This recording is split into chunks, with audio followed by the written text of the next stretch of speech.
Everyone, welcome to the channel YK star chemistry. आज हम जो कंसेप्ट है हमारा थर्मोडायनेमिक्स का रेजिडुअल एंट्रोपी, इसको डिस्कस करेंगे कि रेजिडुअल एंट्रोपी होती क्या है और कैसे आप इसको कैलकुलेट कर सकते हैं।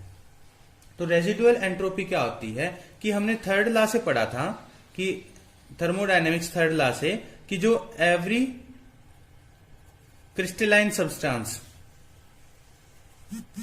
every perfect crystalline substance have zero entropy। लेकिन ये क्या है, ये बात बिल्कुल सही नहीं है, क्योंकि जब हमने स्टडी किया एक्सपेरिमेंटल तो वहां पे क्या था कि जो आपके क्रिस्टल्स थे उन क्रिस्टल्स के अंदर भी कुछ ना कुछ एंट्रोपी थी, तो उसको हमने क्या नाम दिया था, रेजिडुअल एंट्रोपी नाम दिया था। तो अगर रेजिडुअल एंट्रोपी की डेफिनेशन को हम डिस्कस करें तो क्या है कि residual entropy is the entropy of crystal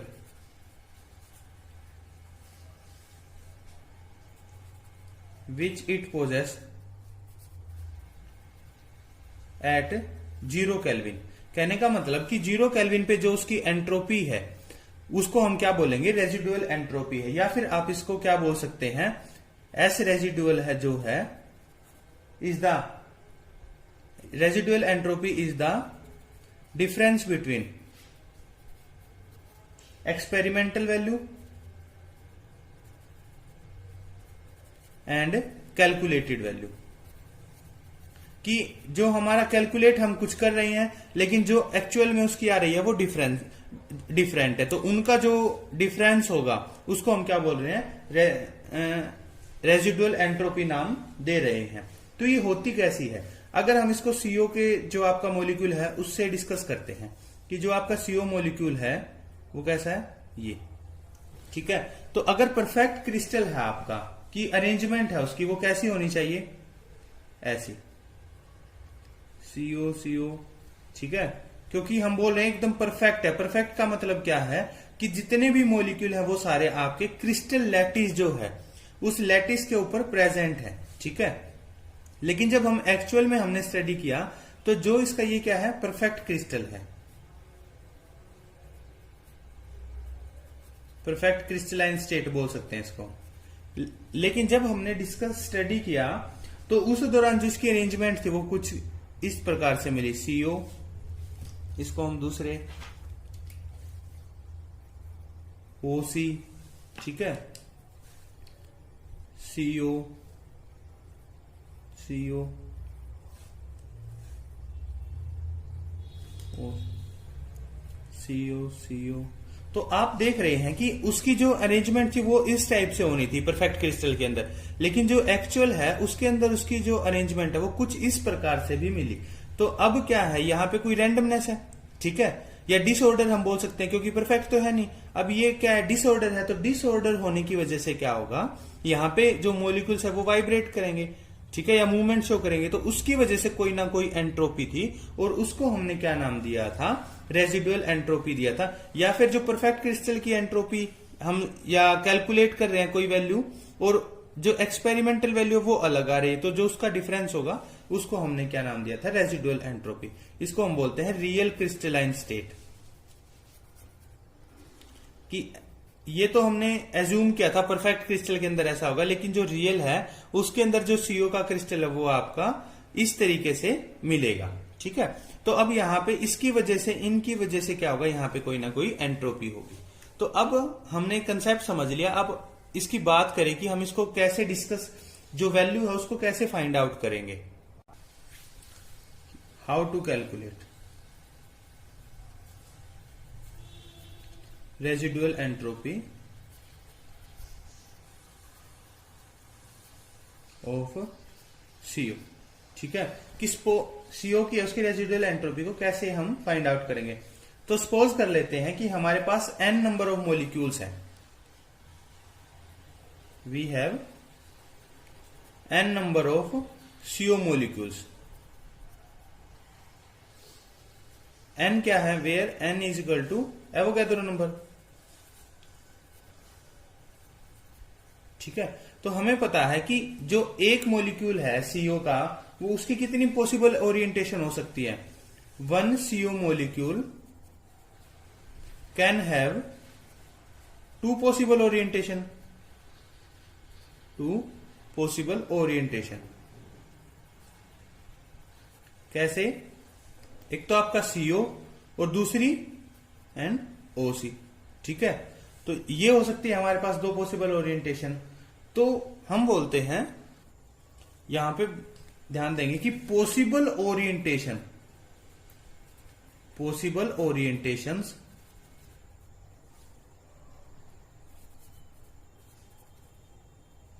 with same energy, कि जो हम ये अरेंजमेंट है ओसी और सीओ की, उनकी एनर्जी सेम हो तो कितने वेज हो सकते हैं, can be by 2 to the power n different ways. कहने का मतलब कि उनकी इतनी पॉसिबल ओरिएंटेशन हो सकती है n मॉलिक्यूल्स की, कि एक मॉलिक्यूल ऐसे और ऐसे 2 तरीके से अरेंजमेंट हो सकती है उसकी, और हमारे पास n नंबर ऑफ मॉलिक्यूल है, तो possible orientation with same energy can be by 2 to the power n different ways. ठीक है, इसको हम क्या बोलते हैं, W बोलते हैं। W क्या है हमारा, W is equal to 2 to the power n। इसको हम बताते हैं क्या है, ये हमारा थर्मोडायनेमिक प्रोबेबिलिटी है, थर्मोडायनेमिक प्रोबेबिलिटी कि कितनी पॉसिबल अरेंजमेंट हो सकती है। तो हमने W is equal to 2 to the power n सीखा है हमने। ये क्या है, थर्मोडायनेमिक प्रोबेबिलिटी, या इसको बोलते हैं हम डीजेनरेसी ऑफ रेजिडुअल एंट्रोपी। ठीक है, इसके बोलते हैं हम W को। तो इसके बाद क्या होता है, W हमने फाइंड आउट कर लिया, तो बोल्ट्जमैन जो साइंटिस्ट थे उन्होंने एक इक्वेशन दी थी जिसको हम बोलते हैं बोल्ट्जमैन एंट्रोपी इक्वेशन। इसका यूज करेंगे हम, और इससे क्या है, फाइंड आउट करेंगे रेजिडुअल एंट्रोपी की, किसके लिए, सीओ के केस के लिए। तो इससे हमें क्या, इसका फार्मूला था S इज इक्वल टू के ln W। यहां पे K क्या है हमारा, बोल्ट्जमैन कांस्टेंट है। ठीक है, K इज बोल्ट्जमैन कांस्टेंट। तो अब हम W की वैल्यू है इसको रखेंगे CO के केस के लिए, तो S इज इक्वल टू के ln 2 to the power n। ठीक है, जब हम इसको सोल्व करते हैं हमें पता है कि ln a to the power b क्या होता है, जब हम इसको सोल्व करते हैं तो क्या आएगा, b ln of a आएगा हमारे पास। तो यही इसी तरीके से यहां पे जब इसको सोल्व करेंगे तो क्या आएगा हमारे पास, k n ln 2। ठीक है, और जो kn है ये किसके बराबर होता है, r के बराबर। ये स्मॉल होगा आपका k, तो ये किसके बराबर होगा, r ln of 2, k n is equal to r। r क्या है हमारा, गैस कांस्टेंट। ठीक है, तो इसकी जो है रेजिडुअल एंट्रोपी है उसको हम इस फार्मूला से कैलकुलेट कर सकते हैं। अगर इसको आप लॉग की टर्म में फाइंड आउट करना चाहे तो क्या हो जाएगा, S is equal to 2.303 R log of 2। ठीक है, अब हमें क्या है, 4CO 2.303, R की वैल्यू हमें पता है कितनी होती है, 8.314 इंटू log 2 की वैल्यू कितनी होती है, 0.313010। तो जब हम इसकी कैलकुलेट करते हैं तो कैलकुलेट करने के बाद हमारे पास वैल्यू आती है 5.76 जूल पर केल्विन पर मोल। तो ये क्या है, रेजिडुअल एंट्रोपी की वैल्यू आई है किसके लिए, फॉर सीओ के लिए। ठीक है, तो इसी प्रकार से हम जो हमारे डिफरेंट मॉलिक्यूल्स हैं उनके लिए रेजिडुअल एंट्रोपी उसकी वैल्यू को फाइंड आउट कर सकते हैं।